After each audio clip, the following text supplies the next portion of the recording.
Perkenalkan, nama saya Muhammad Rafauzan dari Fakultas Ekonomi dan Bisnis Islam, Prodi Akuntansi Syariah AB, yang berkuliah di Institut Agama Islam Negeri Parepare. Sini saya akan menjelaskan topik pembahasan yaitu kebijakan fiskal. Yang kedua itu Islam General Equilibrium atau mazhab mainstream, dan yang ketiga itu model analisa ISLM dalam perspektif Islam, dan yang terakhir yaitu pertumbuhan ekonomi dalam perspektif Islam. Pada materi pertama yaitu kebijakan fiskal. Kebijakan fiskal adalah suatu strategi atau kebijakan yang diterapkan oleh pemerintah demi menjaga pemasukan dan pengeluaran keuangan negara. Lebih lengkapnya, kebijakan fiskal adalah kebijakan yang berasal dari pemerintah yang memengaruhi perekonomian melalui perubahan pengeluaran dan penerimaan pemerintah. Adapun sumber penerimaan negara yaitu yang pertama itu pajak seperti pajak motor dan yang lain-lainnya. Yang kedua itu retribusi. Yang ketiga keuntungan BUMN atau BUMD. Dan yang keempat itu denda. Dan yang kelima cetakan uang. Dan yang terakhir itu pinjaman. Adapun sumber pengeluaran negara yaitu belanja. Yang pertama itu belanja pegawai, yang kedua belanja barang, yang ketiga belanja modal, yang keempat itu belanja hibah, yang kelima belanja subsidi, dan yang terakhir itu adalah bayar hutang. Selanjutnya kita pindah ke materi yang kedua yaitu Islam General Equilibrium atau mazhab mainstream. Berbeda dengan pendapat mazhab Baqi as-Sadr, di mana mazhab mainstream bisa membenarkan bahwa masalah ekonomi terletak pada persoalan kelangkaan atau scarcity sumber daya ekonomi dibandingkan dengan kebutuhan manusia. Menurut mazhab mainstream bahwa memang secara keseluruhan tidak terjadi kesenjangan antara jumlah sumber daya ekonomi dengan kebutuhan manusia, artinya ada keseimbangan. Materi keseimbangan dipasang dalam perekonomian bunga.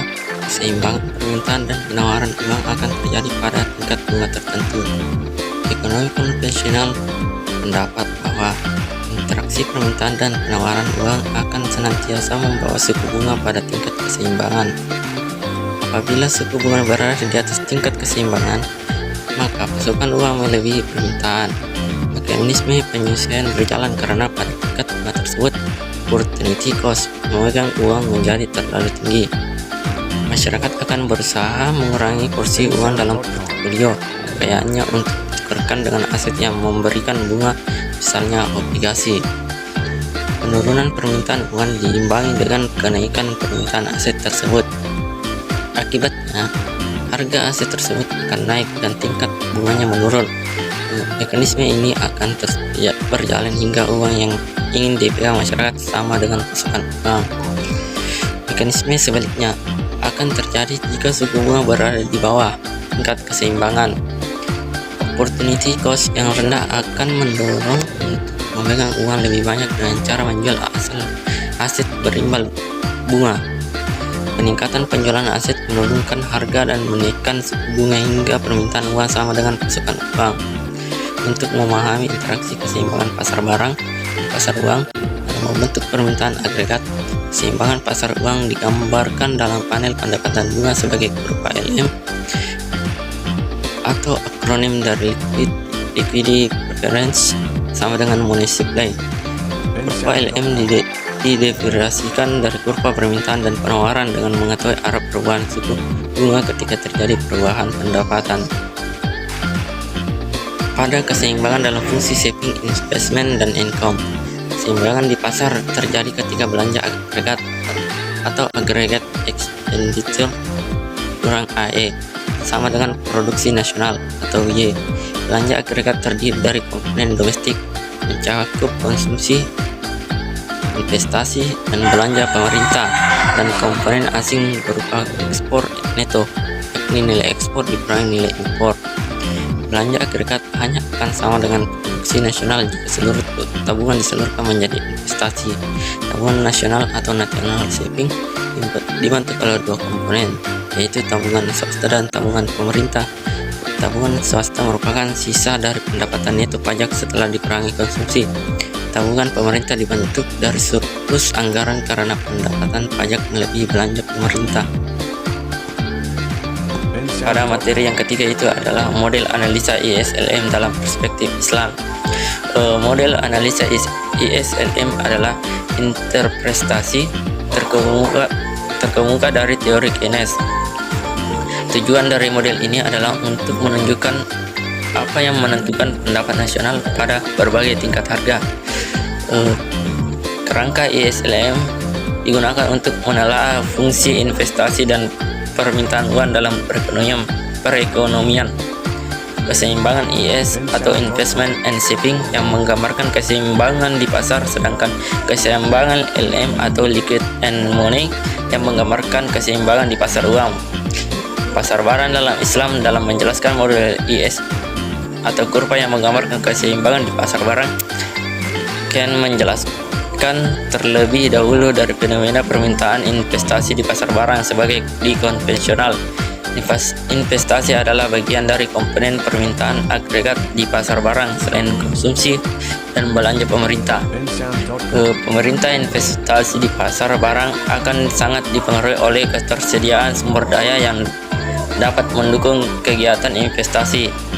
Besaran keuntungan yang akan didapatkan dari usaha, ketersediaan modal, dan juga adanya bagian dari SDM yang akan memiliki kemauan dan kemampuan kewirausahaan dengan mempertimbangkan tingkat keuntungan dan besar risiko tertentu. Terkait dengan keuntungan, besarnya keuntungan ini akan diukur dengan menggunakan besaran standar upah minimum.